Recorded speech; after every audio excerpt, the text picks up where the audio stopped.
Good morning, grade 5. I hope that everybody is doing good and you're excited for today's lesson. So, let's get started. So, today we'll be doing a report. So, what is a report?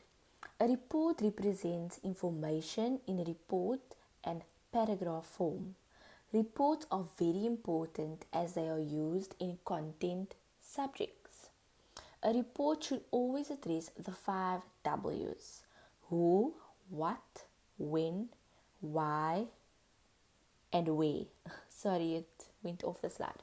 So, those 5 W's are always important to address in a report. So, I would like everybody to please go to page 74 in the textbooks.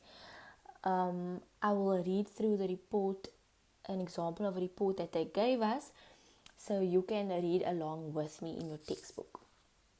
So it says, a report on air pollution. We all need to live. The air we breathe is a very valuable resource. It is made up of a number of gases. When we breathe in, we absorb oxygen from the air and release carbon dioxide. The carbon dioxide that we breathe out is used by plants. However, deforestation and other harmful practices that are carried out in the environment and in our communities are causing higher levels of carbon dioxide in our atmosphere. Okay, so before I continue, they gave us all the information about what is in the report. So on the side of the report, we have our main heading.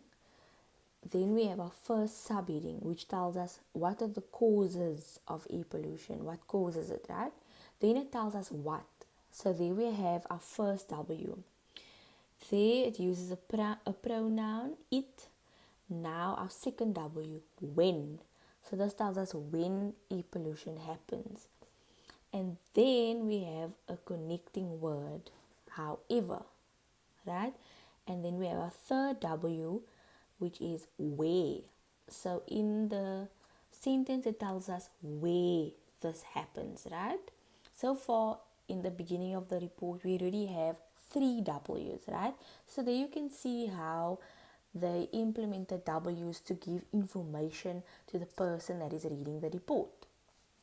Okay, so the next paragraph, other factors. Deforestation is not the only reason for the high levels of carbon dioxide in our environment. In our atmosphere. Other factors that contribute are factories, trucks and car fumes, and even wood and coal fires. We breathe in this polluted air daily, and this can sometimes make people sick. The main air pollutants in the United States of America are pollution from construction and agriculture, exhaust fumes from vehicles, smoke and fumes from factories, and pollution from burning coals, oils, and wood. So once again, we have our second subheading. So this is in the middle, right? So other factors, that's our second subheading. Then lastly, we have our conclusion, which is our ending or conclusion, and this is the third subheading. As citizens of the world, we are all responsible for air pollution.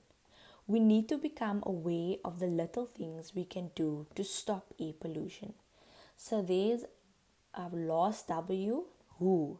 Okay, and then at the bottom of the page we have after you read.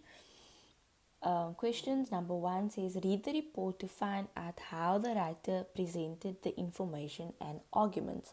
So you're more than welcome to pause the screen and reread it or reread it in your textbook, and you can answer that question by yourself.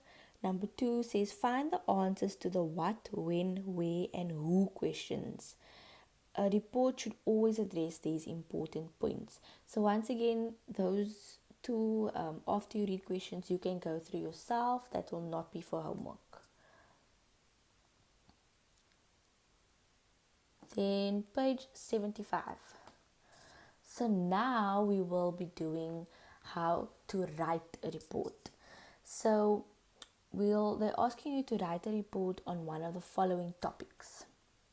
Right? So school projects that help the environment, that's one. And number two, what can we do at home to help the environment? So there's two topics that you can choose from to write a report about. But before you write, we need to know these things. So number one says, if you want to write a good report, you will need good information. Gather as much information as you can about the topic you chose. Using your existing knowledge, ask your teachers and parents for information and look for information in a library and on the internet. Right, so before you write a good report, most important is to have good information. So do your necessary research.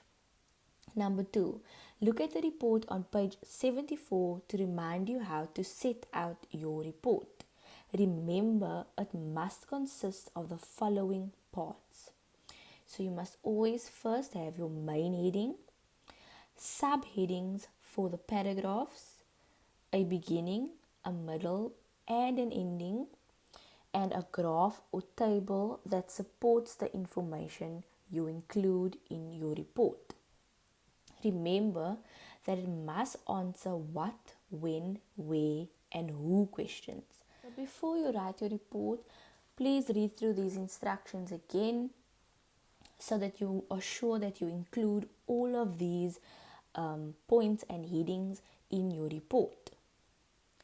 So next step is to write your report. So when writing, follow these steps. Step 1, plan what you are going to say. And remember, whenever we do planning, we always use a mind map to write down all the ideas we have, and so we can see it and then use it when we write our rough draft. So step 2, write your first draft. So your first draft is your rough draft. This is all the information that you gathered and that you have from your mind map. You then put it in your first draft. Then step number 3, refine your writing by checking that you have used pronouns and connecting words to link your sentences, and that your grammar, spelling, and punctuation is correct. Right, so after you've written your first rough draft, you're going to read through it, even have somebody in your household read through your rough draft and correct all your spelling mistakes.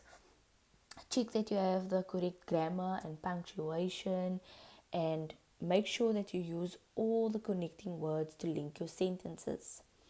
And then lastly, step 4, write your report out neatly to hand in to your teacher. Okay, so you don't need to hand it in to me because we obviously not at school, but I would like you to do your report in your workbook, and when you get back to school, I will mark it. Okay, so like I just read, you need to choose one of the following topics. So number 1, once again, school projects that help the environment. Or number 2, what we can do at home to help the environment. So when you write your report, you need to choose one of these topics. So for homework, you write the date, the heading, page number, and draw a line. Firstly, you will copy the slide in your book. So the second slide about the report definition, you will write that in your book first. Then after that, I would like you to start writing your report. So you are choosing one of the topics on page 75, which I've just discussed. So you first do your planning, which is your mind map. Then you do your rough draft, and then you read through it, proofread and edit it, and then you do your final draft, right? So this must be completed in your English workbook. And yes, that's all for today's lesson. I hope you enjoyed it, and I'm looking forward to reading all your reports. So enjoy your day, and I'll see you tomorrow. Bye.